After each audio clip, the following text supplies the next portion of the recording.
Howdy, folks. Happy Monday. It was a very muggy weekend in Western New York. We had an air show here, and the Blue Angels could not perform because it was so foggy on Saturday. But then they ended up coming back on Sunday, and it was a good show viewed by all. Russ, start us off the pre-show. All right. So let's talk about the Philadelphia 76ers. We all heard the phrase, trust the process. That was back when Sam Hinkie tanked, like Mike likes teams to tank, and they got draft picks, and they got players eventually, and they got Joel Embiid and Ben Simmons. And I think that train has gone as far as you could take it, and they not only have not won, a championship, they never even reached the finals. So this is where the process now meets the rest of the sport, and the same would go for hockey and any other sport. Mm-hmm.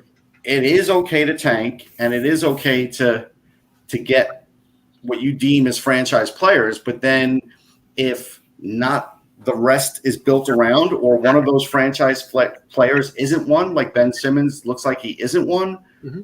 then you are set back again massively. So this is now going to be the big debate, Kev, and it's not going to be a simple thing anymore just to tank especially in the NBA, because that used to be the way, right? You tank, you get these great players, and you're going to win, and they didn't win. No, and trust the process oftentimes is code for it's not going as well as we hoped it would. Right. And the problem is there's no timeline on any rebuilds, and in our sport, it's even more difficult because, the way the draft lottery is set up, and plus the drafts, and the same is true in all sports, from year to year, yield, different levels of talent. Right. Not only do you have to be bad, you got to be bad at the right time. Right. And I think that's what makes, look at the Edmonton Oilers. They got a lot of number one picks, but, how many of those number one picks do you look at now in retrospect and go, wow, they got a really nice, they didn't get, let's put it this way, they didn't get Austin Matthews. Right. So they didn't get Mario Lemieux. They didn't get a lot of the number one picks that we've had in the past that have really been impactful. So, but part of the fact is timing, is planning. You can say Edmonton screwed up because they didn't put a team around Yakupov and Ryan Nugent-Hopkins and Taylor Hall. Two of them they traded away. They've kept Ryan Nugent-Hopkins at least right now, and McDavid is a franchise player. But Pittsburgh, in the previous decade, they had Crosby, they got Jordan Stahl and Fleury and Malkin. The only one they missed out on, I think, in terms of being a star was Ryan Whitney. Other than that, all their top 5 picks turned out to be really good. And right now, you can say Toronto had success with Matthews and Marner first and fourth overall, but Buffalo with 3 picks in the top 5 in the span of 5 years, Eichel, Reinhart, and then Dahlin, they're starting another rebuild now. I'll give you what the secret ingredient is. At least in my mind, I've come up with what the special sauce is for hockey. If you're doing that and you are rebuilding, you still have to have a franchise goalie. If you don't, then it's not going to help. And all those teams you just mentioned, none of them had a franchise goalie. Yeah, but it's just so. You name those Pittsburgh players, and those are all exceptional players. But they had a franchise goalie in Florida. Well, they did, but they were just much better players than what. Sure, but I do think don't you think there's something to it with? Don't you think there's something to it? You can never argue that that having a stable goalie, is going to expedite the rebuild. There's no doubt about it. That's why here in Detroit, where I live, there's a lot of discussion about what Steve Yzerman should do. He doesn't really have a young stud goalie coming up to play with this collection of guys that he's basing his rebuild on. So should he take Jesper Wallstedt at number 6? That seems to be a pretty big debate around here. So I don't think it's a bad pick at all. I think if they feel like, based on what's out in the marketplace, and I know there's some interest in a guy like Varlamov, maybe trading for him, If they don't trade for Varlamov, then maybe Wallstead is the answer. But if they could trade for Varlamov, then they could use that pick again because Varlamov has proven that, hey, he could bring a team pretty far. So they may do that. Yeah. Well, I'm not sure they will because, Yzerman is pretty much, he hasn't said, but he sort of indicated that he thought it was going to be 3 more years. Right. So what was that make Varlamov? 36? Yeah, I think a guy who would be a better fit for Detroit might be a guy like Samsonov if Washington is trading him because, 22, 23 years old and he's under control for another 4 or 5 years, and that fits more with the timeline of the Red Wings getting back to some success. Yeah, or even Linus Ullmark, take a roll the dice on him. I mean, a lot's going to depend on what they want. To be honest with you, I think they'd like to re-sign Bernier and just worry about the goaltending tomorrow because, right? Because they could do that too. Yeah, but it might take Wallstead. I mean, but just finishing off this point, it's like I hate to say it to Buffalo Sabres fans, but if you look at what we've talked about over the last few weeks and what's being rumored about Eichel, and we'll talk about that later, and Reinhart and Ristolainen. If they trade all 3 of them, which is likely, they're going to be a candidate for a top pick next year. Yeah. I mean, no matter what they get back. And the thing is, they could have 2 picks in the top 3. They could take Owen Power and Beniers, and both of those players could go back to Michigan. And what is in Buffalo is what was in Buffalo at the end of last year, and that wasn't great. And Don Granato might be the coach, and they finished 32nd overall and have the best odds to pick first overall. It's starting. The cycle is starting again. Yeah, and Shane Wright's a hell of a player, so if that's who they get, that's fine. But yeah, if that is the route that they're going, they still need a franchise goalie too. True. Well, but Jack Eichel was a hell of a player. Yeah, sure. And so, like the problem I have with trading all 3 of those players is it feels like they're not going to get top value for them because everybody knows they're trying to trade them. And the one phrase that grinds my teeth, even though I understand the logic of it, is when they come out and say, "We don't want anyone who doesn't want to be with us," because again, you're just telling the world, we got to get him out of there. You've got leverage.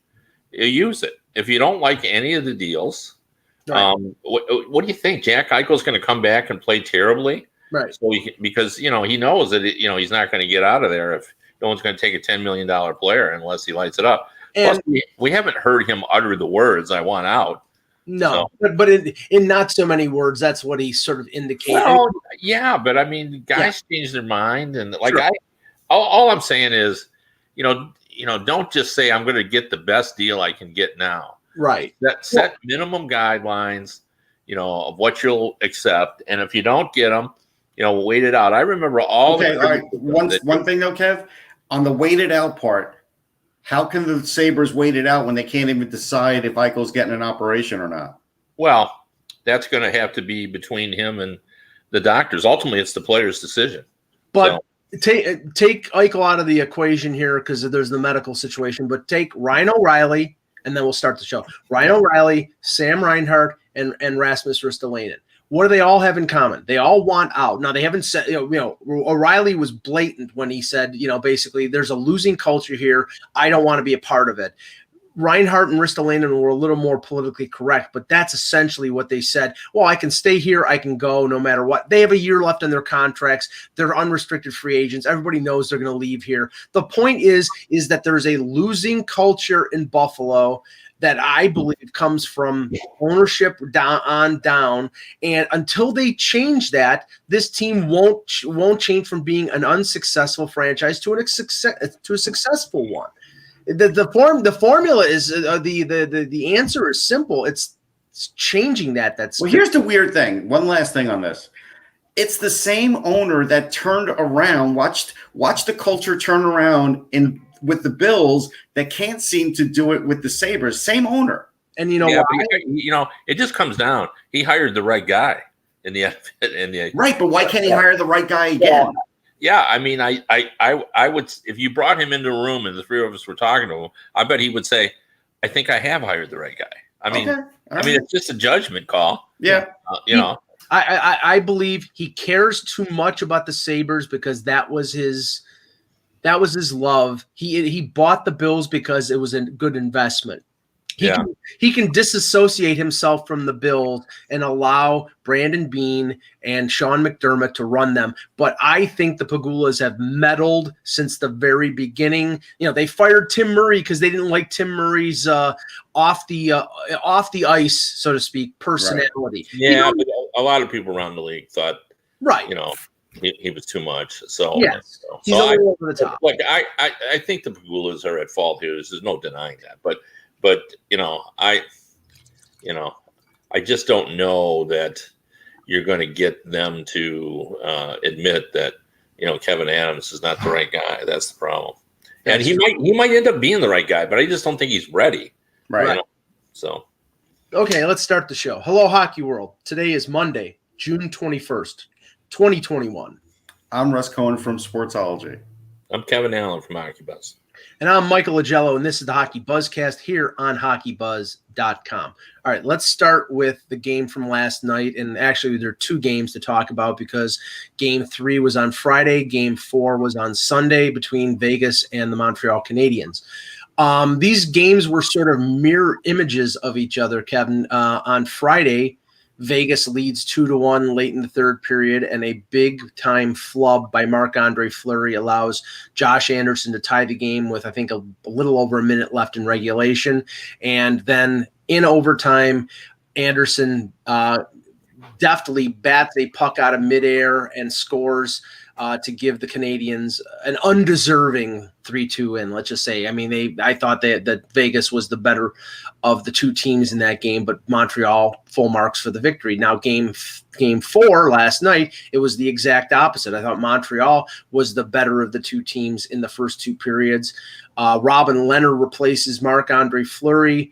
Braden McNabb ties the game with about 10 minutes left to go in the third period, and Nicolas Roy scores in overtime, a little over a minute into overtime for a 2-1 win, and now the series is tied 2-2 going back to Vegas. What's your overall view on this series?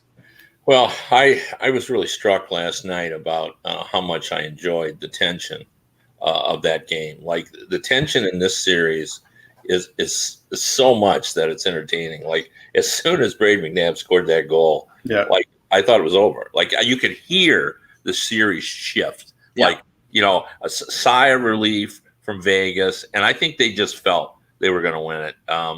And this is such a goaltender series. And then, the decision that Pete DeBoer made, like, imagine that conversation with Fleury.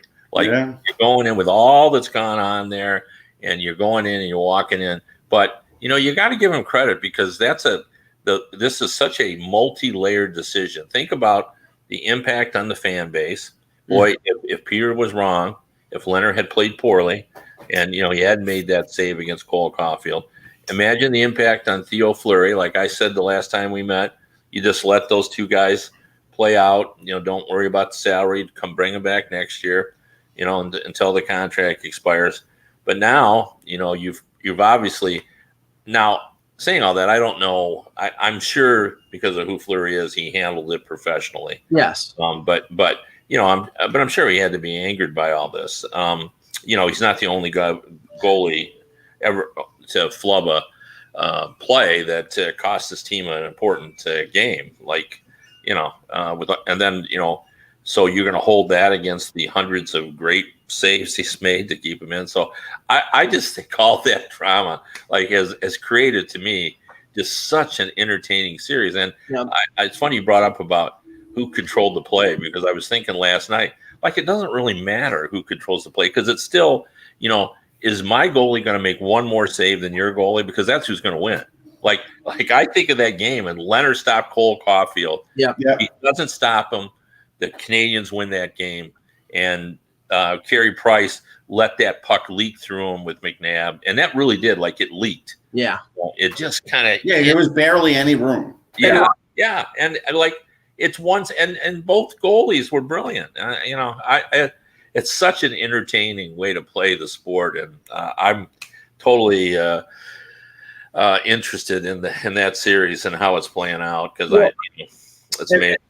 And Russ, we were watching that game last night after McNabb scored the goal, and we could tell the difference that it made in terms of Vegas, in terms of confidence.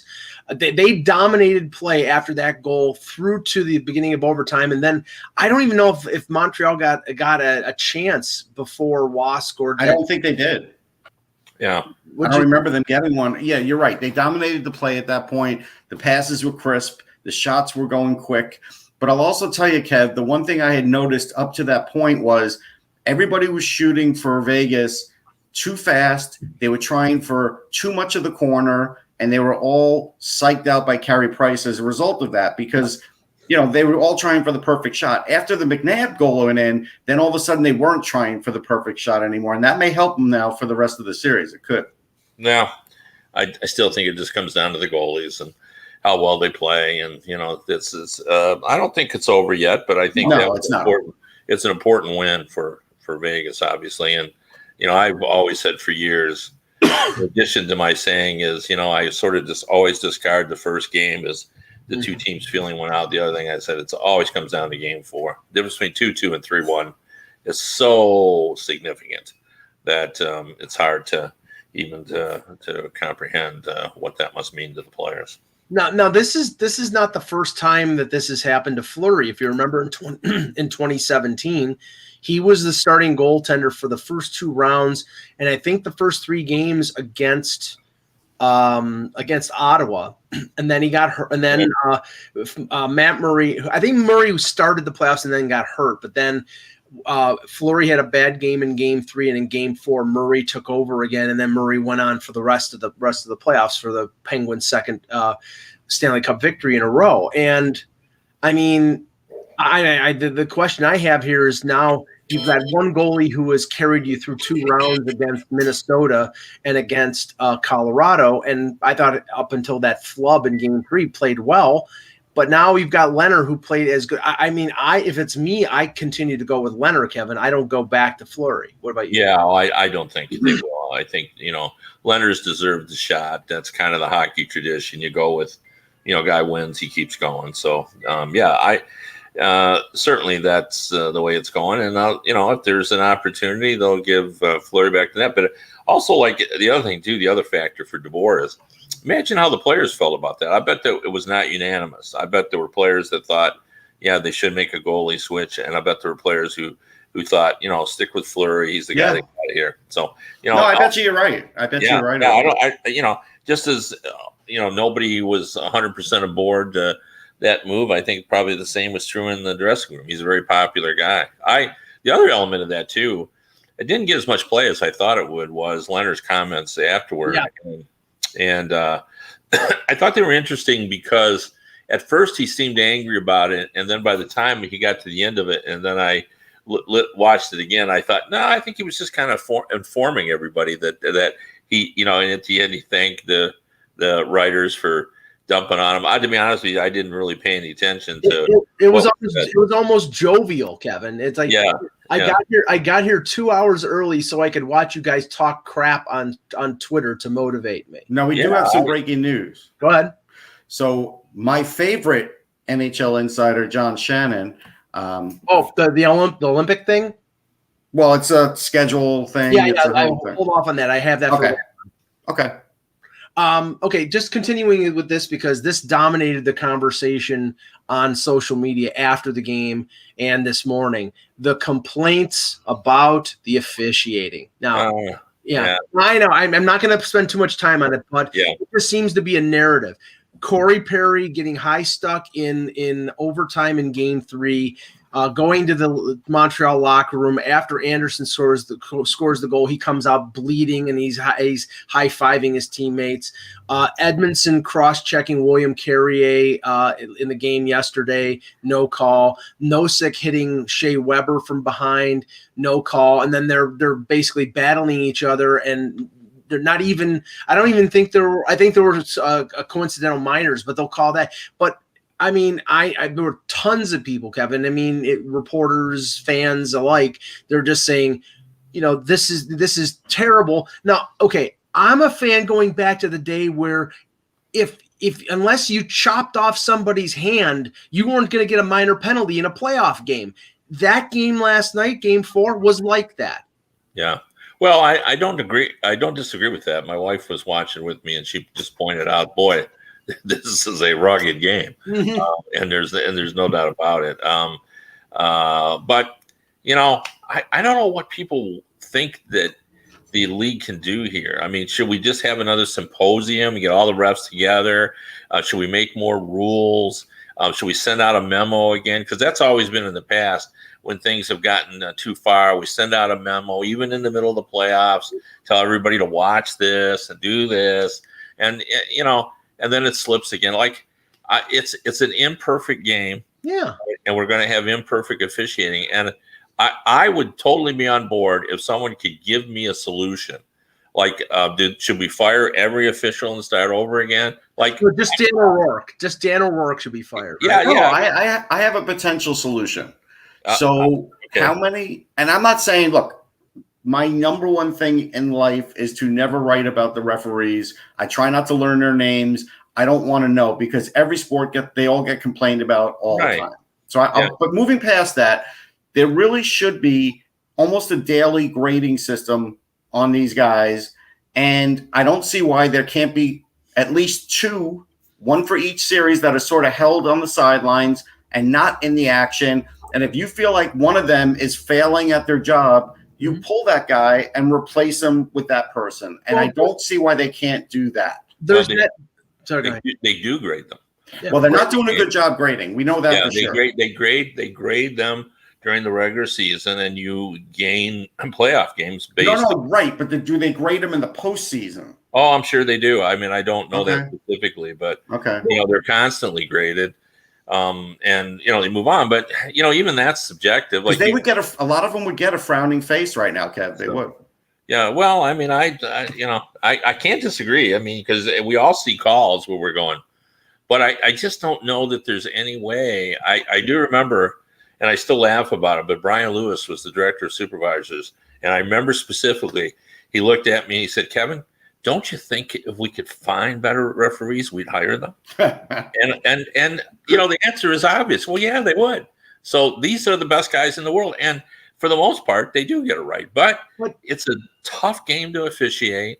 But this is a problem across the board in every professional sport. How many times have we complained about pass interference calls during regular season in football? Well, it is because we see more, because of the better cameras, more cameras. We do see more. There's no question. The problem is you can't. There'll never be a perfect system. No. I mean, I'm sorry, but this is the way it's always going to be. And the NHL, like I said, we all the time we have memos and they change the rules, and there's the butterfly effect. Colin Campbell, every time we change a rule, he always says the same thing. We got to be careful because this is going to impact something else, and we'll be addressed. Although, Kev, how often do they? And I'm going to have some fun here. How often do they get their eyes checked? Because there's stuff happening right under their nose. Yeah. But again, you don't even know. You don't have any idea what they're seeing, what they're concentrating on. So, I have been accused of being an official apologist, and I know they make mistakes. I know there's obvious calls. There are the times when I shake my head, but I just don't think there's a better system. I think if there was, we would have certainly had that by now. Well, and all I can say is, like, if you need an example of what happens in other sports, I'll give you a quick one here. Watching the Oakland A's and New York Yankees play yesterday, it's a 2-0 count, and the Oakland pitcher throws a ball right down the middle. I mean, literally right down the middle. And they have the Quest Tech, and they have the little block on the screen, and the umpire calls it ball 3. So it's 3-0.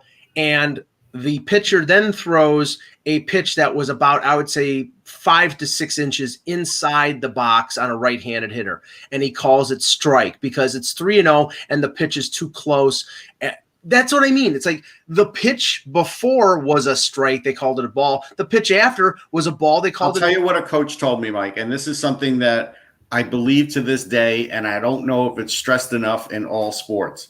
Don't let the umpire make the decision for you, and don't let the refs make the decision for you. Yeah. So if there's a pitch that's close, don't look at it and then look at the umpire and expect them to call ball 4. Swing at the damn pitch. And it's the same in hockey. Don't look back at the referee while the play's still going on. Continue the play until you hear the whistle. Like, there's too much now of players waiting sort of for the refs to bail them out or the umpires to bail them out. Well, as much as none of us want to go back to the bad old days of the coaching tactics of the 1950s, some of the things they said still do apply. Never allow your team to be in a position where one officiating call will change the outcome. Number one, and if it's close, swing, as Mike just said. I mean, when we were growing up playing baseball, and I played all the way through Babe Ruth, that was constantly said to us. Anything close, you got to swing. You'd be a big game would be on, and there'd be a runner on third, and the coach would call you down to third base line, and that's what he would tell you. Even though you all knew that if it's close, you got to be swinging. Don't get called out. Like, that was the thing. Well, the other thing too is in baseball. I'm getting off, but just a quick thing, because I know Russ agrees with me on this. I cannot believe that there's no pain anymore associated with striking out. Like, it's nothing. Yeah. I just hit it it was like I just hit it to the wall. Had I hit that pitch, it would have gone all the way to the wall. Right. So, but you didn't hit it. So. And I've never seen so many players with one under the Mendoza line batting averages in my life in baseball. It's sickening. But one thing I will add because I've actually been reading a lot about this, and now I'm a little bit more sympathetic because I'm really bothered by players swinging at pitches out of the strike zone. And what I've been able to, from just reading, you got to go take a deep dive to read this stuff because it's not in regulation publications, but there's a lot out there about it. They've reached the point in baseball where the velocity combined with the spin rates, and it's making it very difficult for non-superstar players to read the spin. So that's why there's so many players that are having trouble picking up whether it's a fastball or a slider. And so, there's to them, it's coming right down the middle, and then it's down in the dirt. Yeah. And the only thing I would add to that, and I know we'll get off baseball, the only thing I would add to it is just very simple. We used to have a generation of contact hitters. We don't anymore. If you're a contact hitter, you generally can read the ball better, no matter the spin rate or not. When you're trying to make contact and you don't have this great uppercut swing, and you cut down and you choke up and you do those things, you will do better, but they don't. Well, you will do it, no doubt. Okay, let's go back, Doc. I'm sorry. Okay, and I just wanted to touch on this because it drew an opinion from me over the weekend. Now there's a schedule of the NHL awards that are being announced. The Selke Award was announced, I think, on Friday, and Alexander Barkov was the winner, and the Lady Byng was announced on Saturday or yesterday. I think it was Saturday. Saturday, yeah. Jacob Slavin of the Carolina Hurricanes, a defenseman, won the award over Austin Matthews and another defenseman, Jared Spurgeon from Minnesota. Now that's the first time since Brian Campbell won for Florida a few years ago, and before that, the last defenseman who had won was in the 1940s, it was Red Kelly with Detroit in the 50s. So defensemen normally do not win this award. But that doesn't really matter. Slavin had 2 minutes in penalties, and the 2 minutes was a puck over the glass call. So, I thought Matthews was going to win because of the year that he had, and usually the Lady Byng is the consolation prize for the Hart, but they gave it to Slavin. Damian Cox, former columnist from the Toronto Star, used to be with Sportsnet, goes on Twitter and says, "Time to put a blue ribbon panel of real hockey people, ex-players, and coaches and executives in charge of voting for NHL awards. PHWA members have demonstrated they are not qualified and are not taking it seriously." Well, Kevin, as a former president of the PHWA, there you go. Yeah, well, was that about the Lady Byng Award? It was about Slavin. It was about Slavin. That's unbelievable to me. Well, first of all, I have actually been critical of the way we've voted on the Lady Byng, because there are too many writers who look at that award as with regard to penalty minutes. Mm-hmm. Now, there's nothing about penalty minutes in the description of that award. In the early years, it had nothing to do with penalty minutes. Now, for some reason, people morphed go into through that, the list, look at who has 10 or fewer penalty minutes, write them down, and then decide to go with it. Yep. Nick Lidstrom should have won this award 15 times. Right. It's about gentlemanly play. Right. It's about playing with honor. It has nothing to do with penalty minutes. Red Kelly won this award one year, and he was one of the 4 defensemen that have won it, and he brought that up as well. This has got nothing to do with penalty minutes. Penalty minutes, this is about how you play, how you conduct yourself. How do you play the game? Are you clean? Are you, So I don't know why we've turned it into penalty minutes, which makes it difficult. Well, I'll tell you what, Kev, this is the other part, though. Like Ty Anderson and I were going back and forth, and few things. So, like, Mike and Ty have never gotten a chance to vote. Ty told me he's 0 for 8. Imagine being passed over 8 times. It's not supposed to happen.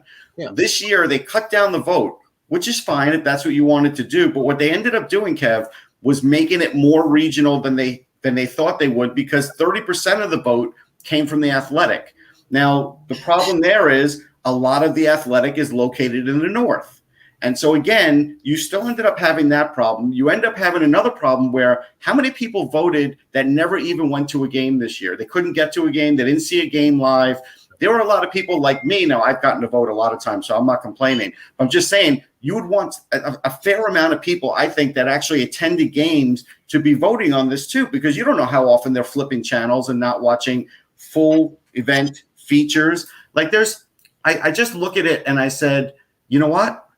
With what they tried to do to, in their mind, make the vote better this year because of the way the schedule was, they made it worse by limiting it to just 100, and that's on them. That was a bad decision that I was not in charge of.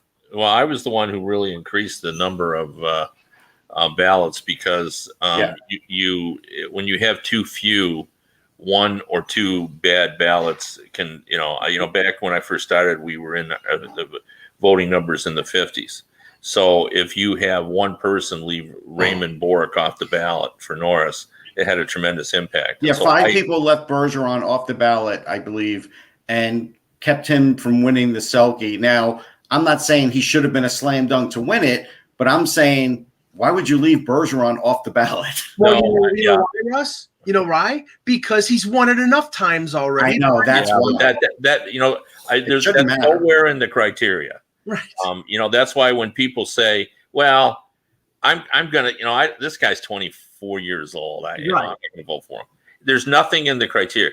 We need as voters to pay attention to the criteria of the award and not make up our own criteria. Right. Adam Fox has no chance to win the Norris Trophy because he hasn't served enough of an apprenticeship to win the award. That's just now. If you want to think like that, I can't stop you.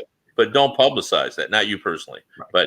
But anyway. But getting just to the overall view, there's still no group better equipped to vote on awards, and I don't care what kind of blue, because all of them are going to have agendas as well. Of course, plus you're never going to get as many votes if you say you have a blue ribbon panel of 24. It'll be the most controversial thing you've ever seen in your life. Absolutely, people will be looking at who they used to play for, where they're located, how often we see them at the games.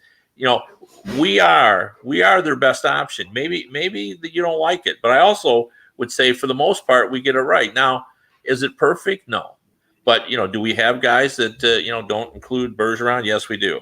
But you're going to always have that, and if you have 24, you're going to have that. Look at the GM voting, yes, for goalie, and you'll see that. Look at how they voted, how many people, and some of the people they vote for. Yeah. So, we're still the best option they have. I think we do a good job mostly. I don't have any problems with Slavin winning. Me neither. I was fine. People are going to find it shocking, but I rarely looked at penalty minutes when I voted for my Lady Byng. I don't think that's a criteria. It will be as controversial as the NCAA selection committee when it comes to the tournament. And this is the thing. Like I said, I've been a member of the PHWA for now, I think 5 years. I voted for the Masterton. I've never had a chance to vote for the other awards. I believe if you're a member of the Professional Hockey Writers Association, you should be able to vote for every award that the association votes for. Not a number. It should be everyone. If you're qualified enough to be a member of the association, you should be getting a vote. Now, the thing is, I'm all for transparency. So if my vote is exposed out there and my vote is idiotic, then maybe they should take my vote away. But I should have the right to vote. And so I don't agree with Damien, who's basically ripping writers for, their educated opinion. I think they're more educated than some of the people that he's suggesting. So I want to go with it. It's easy. Sorry, I was just going to say it's easy for someone like Damien to say, I could get this blue ribbon panel and do it better without actually providing a way or a roadmap of doing it better, because he'll never do that. No, and it still comes down to people's opinions. Yes. Right. I don't care who it is. I mean, I have met GMs who have, told me things, and, these are guys that really know the game, and they've told me some things that, you're going, really? I have to do that, So I don't know. It's like anything else. Everybody always thinks they got a better idea, but then when you ask them, okay, well, how do we pull this off? And, as Coley Campbell always points out, then we got to see the ramifications of that. Right. Oftentimes it ends up in a worse situation if you're. The cure is worse than the disease. Well, yeah, you ended up, and we've seen that with rule changes where, you stopped them from doing one thing and they've done another. And, we've talked about this with the rules of the CBA, where now some GMs aren't happy that other GMs are acting as a third party, that they think that's, even though that's allowed by the rules to them, that's not what, that's this legalized cap circumvention. Well, let me ask you this about that particular question. Do you think if we didn't have a flat cap probably for the next 3 or 4 years, that the league would be more apt to penalize these teams for doing the third team, fourth team type of thing? I think they might, but I think the reality here is that because there's no other option with a flat cap for the next 4 years, they have to do these things. Yeah, because they're dead set against allowing a buyout. Right. It seems to me too that everybody was warned about this the last time we had buyouts. They said there's not going to be any more buyouts. Yeah, we're not doing that anymore. So yeah. Because they didn't want people to make bad decisions. And, it is going to be interesting, though, because there's always such a push and pull between, what's good for the league and even what's good for teams, and then, doing what you need to do in order to get the guy on your team. I remember Dale Talon had such a fascinating answer to me when he was with the Florida Panthers. He said, when I don't do anything for my team because I can't get guys to come here, you guys criticize me for not, helping my team. And then when I overpay, because that's the only way I can get guys to come here, you criticize me for overpaying. So what's my option? Where is it that you think I should go? I either have to overpay to get the guys to come or do nothing. So, and I understand that. It's very, very complicated. It's the same thing. If Columbus or Winnipeg or maybe other markets, the Anaheim Ducks that they haven't been very good lately, they may have to overpay to get somebody to come down. So. Right. As Russ was mentioning before, John Shannon, friend of the show, tweeted out that the NHL will be sending a draft of the schedule for next year to teams this week. The season is supposed to start October 12th, which is normal starting time. But in fact, they will be sending 2 schedules, one that includes the Olympics and one that does not. And Kev, I hear people talking about, well, who's going to be the goaltender for Team Canada? Is it going to be Carey Price and Marc-Andre Fleury and Binnington? We don't even know if they're going yet. No, I mean, you don't really. I mean, something could fall apart, but people want this to happen, so it is. Sure. So it'll just come down to negotiations and getting it all organized. And so I'm not too concerned about it unless I start to hear things that I think, can't be fixed. But everything, all the particulars, everybody knows where everybody is on those, and they went down that path to begin with, so they ought to be able to reach a conclusion that works for them. So are we guessing that there'll be a Winter Classic, there'll be an All-Star game, there'll be maybe a Heritage Classic? Do we think all of those things are back in play now? I kind of feel like they are, but I don't think we'll see a Heritage Classic. No, okay. And I don't think there won't be an All-Star game if there's an Olympics, because they won't. No, I guess not an Olympic year. That's true. Right. But they have to. No, but they probably have one tentatively scheduled. Right. If they don't go. If it's the non-Olympic schedule, then they're scheduled. Yeah, well, that's what I mean. So I guess it'll be on that one. And can you really do that? I mean, because I don't know. I mean, what are you going to do? Do nothing then? Yeah, you got to plan for this. Like, I think if they've probably already said we're not having. They haven't said anything about it though. Yeah, but I mean, internally, I mean, I don't know the answer to that, but so. Because you got to plan for an All-Star game. Like, you got to book play. I don't disagree with you. So I don't know how they could do it. Or can they get the World Cup of Hockey going quickly in, Toronto's building if there's no Olympics? Like, is that in the secret plan? I don't know. Ideally, if they're planning an All-Star game on I'm saying, like, at the last minute, either be in a brand new building, like the new Islanders building, or someplace like Toronto that has a history of holding big events. Or they can do what I said once: make the All-Star game the Winter Classic. Not the worst idea. No, I think it's a good idea. I don't think it's a bad idea at all. Yeah, could do that. I wanted to bring up something. I'm going to actually write a column on this today because I think it's fun. I'm not sure Mike will think it's as fun as I do, but of course he won't. I saw yesterday an interview on the NHL Network, and someone was talking about what was going on with the Coyotes and who might be moved and so forth. And Phil Kessel came up.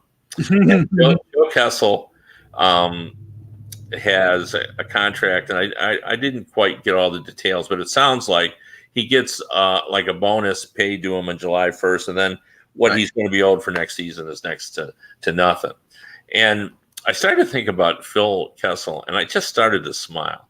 Like, how long have people been trying to, I don't want to say run him out of the league, but they've discounted what he does on the ice. And last season, he scored 20 goals last year.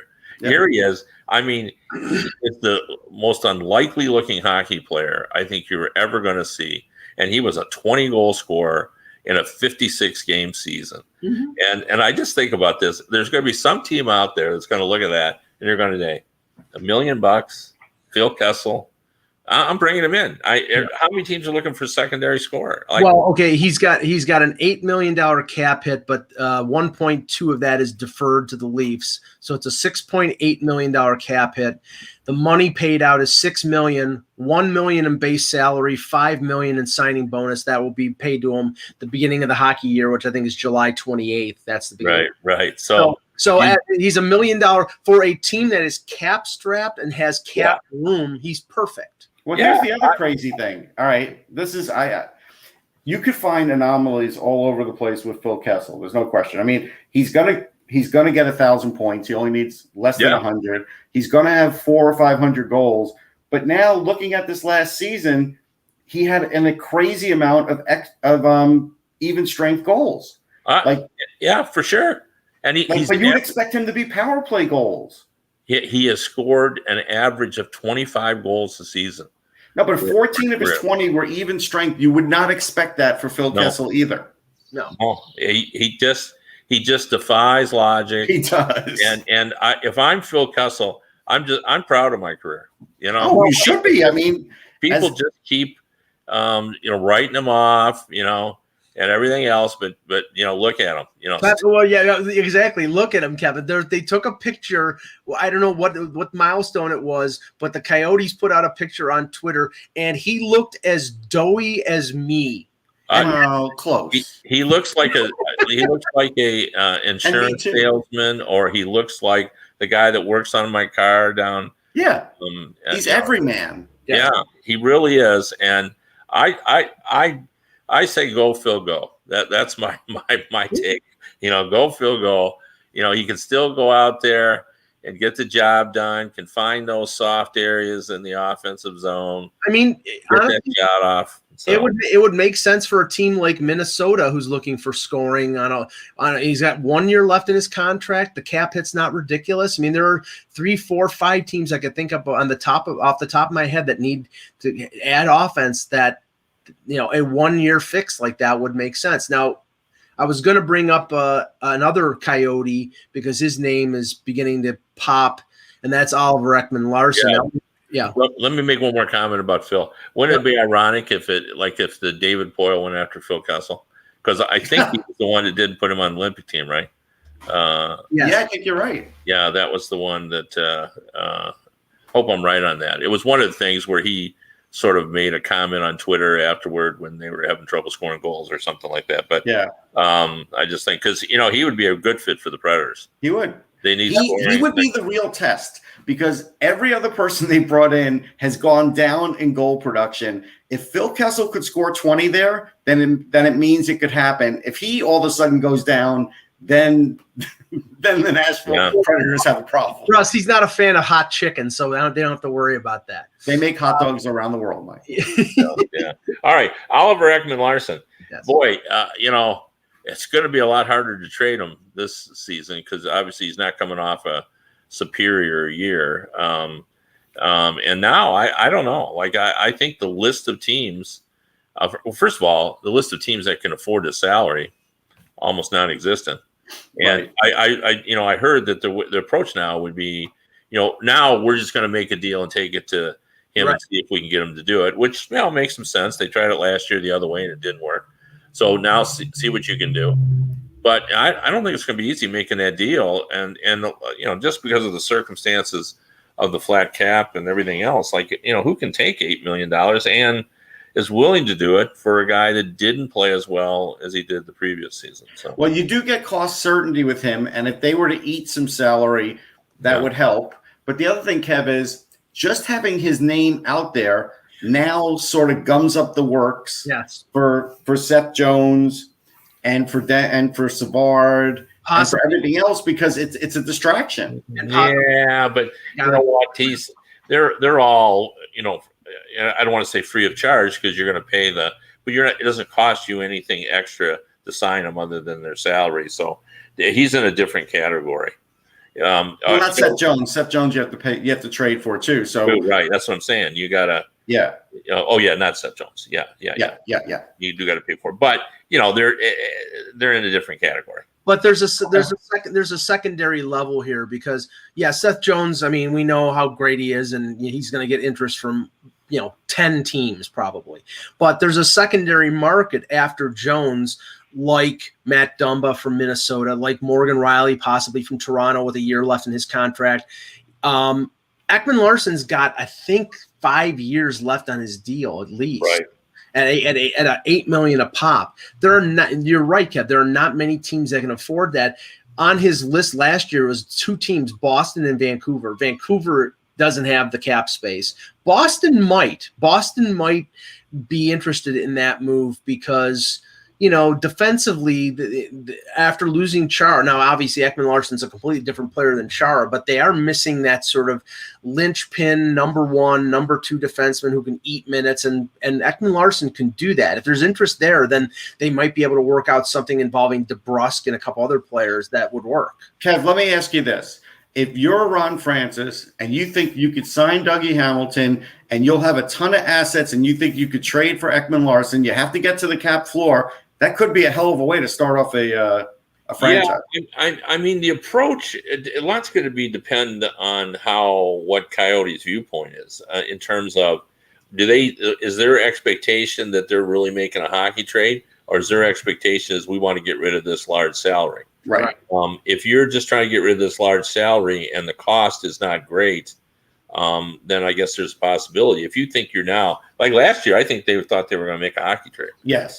And I'm not sure you're going to be able to do that. The world has changed, the flat cap, the number of teams that have cap space, him coming off an off season, and the amount of a term that's left. Like, Dumba's got 2 years left or 3? 3, I believe 3. I Okay. Yeah, and Ekman Larson has 6 years left at 8.25. Yeah, Dumba's 3 at what, 6? Actually, Dumba's 2 at 6. 2 at 6. So yeah, that you're going to be able to move Dumba. Yes. For sure. And I think you'd be able to, if Toronto decides they're going to make some move and move Riley preemptively, he's 1 year at 5. That they could move him too. It's just a question of what they can. Well, what's that do for Toronto's defense? I don't know. I don't understand. The rumors are out there, Kevin. I don't understand them because he's a number one defenseman. He's not the best number one defenseman, but he's a good number one defenseman. They can't replace him, but they're maybe they're saying they can't sign him either. And because they can't sign him, then they may have to move him. I think you're taking a step back if you trade Riley, but that's just I'm with you on that. I don't like that idea. I looked at after you and I had that discussion about, and there are a significant number of teams that have a lot of players like Toronto with big contracts. Now, the one thing about Toronto is their guys are just a little bit higher because they're over the 10 million. But there was fewer than I thought. But there was enough that you can make it work if you have that many, but you can't keep paying people, that amount of money. So well, they keep what my and I've been writing about this, and I'll continue to write about it. Their problem is not paying 3 players 30, 32, 33 million. The problem is paying 4 players 40 million. You can't afford a $7 million forward on top of 3 forwards making over 10. And that's true. That's true. I'm not sure that is true. I think that's pretty close to true. I mean, Tampa Bay 5 players, $9 million average. And the reason I say that, Kevin, is because if you look at what they're doing, they're slowly shrinking their support staff. They trading Connor Brown, trading now maybe letting Zach Hyman go. Trading or getting Kerfoot to go in expansion to, it's going to end up being like a Tampa Bay scenario after the lockout where all you had was San Luis, Richards, Boyle, and LaCavier. They couldn't even afford a goaltender. They had to put John Graham in goal. Yeah, Kev, I would say it like this. If everybody went to the Tampa Bay model of saying that, yes, this could work, I don't think you'd have a lot of teams winning like Tampa Bay because nobody drafts like them, nobody's developing like them, and I think teams would fall flat on their face. Well, but no team, only one team can win the cup. So that's going to be true no matter what you do. If everybody averaged didn't pay anybody over $5 million, still one team's going to do it better. All right, but if they win it twice, then they could be looked at as the anomaly. Like, hey, okay. This is an anomaly here. This isn't necessarily a thing that would work league wide. Yeah. Well, Tampa though is an interesting spot because I think the players know this too. Well, 2 things about Tampa. One, Toronto's is all tied up in forwards. Yes. Which makes a big difference. The Tampa Bay situation has a goalie, a defenseman, and forwards. So I think that makes a big difference. But the second thing about this, I think the Tampa Bay Lightning know that I think Brisebois has run out of aces up his sleeve. So he's got to pay the piper this summer. And the depth that they've had through good drafting and shrewd decisions and creative ways to stay under the cap, he's run out of those. I think. Now we'll see. Maybe he's got couple more aces, but because of that, they can't re-sign Blake Coleman, they can't re-sign Goodrow, they can't re-sign Luke Shen, they can't re-sign Curtis McElhinney as a backup goalie, and they're going to there's still going to be $6 million under the cap or 5 point whatever it is. So even if they can get rid of Tyler Johnson, they're still going to have to move one more player, maybe 2, because they're going to maneuverability. So you're right, but don't you believe he'll work out some sort of deal with Yzerman? I just feel it in my gut. Yzerman is not going to take 3 years at $5 million. Now, would Yzerman work with Seattle and take? Well, he could take a third team on, yeah. Yeah, I think he would. But I would think, again, it will depend on the assets. Like I could see him in a James Neal situation where he's only got 2 years But he's going to have to get a big asset Right.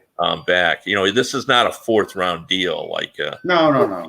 So Yeah, I mean, I don't see Yzerman out of the kindness of his heart taking Yanni Gourde at 5.1. no, he's not going to do it. Like, he wouldn't take Tyler Johnson last year with Right. 4 years left. No, 5 years left. It's 4 years left now. Yeah, and right now, even before they're 5.6066 million over the cap. Right. So they got to get rid of like 2, big salaries. Yep. All right. Just to finish off here, we have game 5 of the Tampa Bay Lightning and Islanders tonight.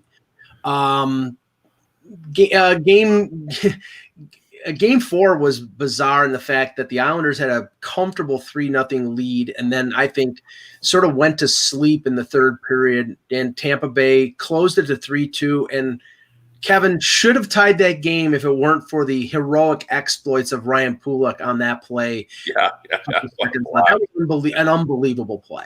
Yeah, no, it really was. And, that's what we love about playoff hockey is, blocks just become so big. Yep. That was a big win. That was a big win. And it looked like it was going to be an uncharacteristic win because they got goals.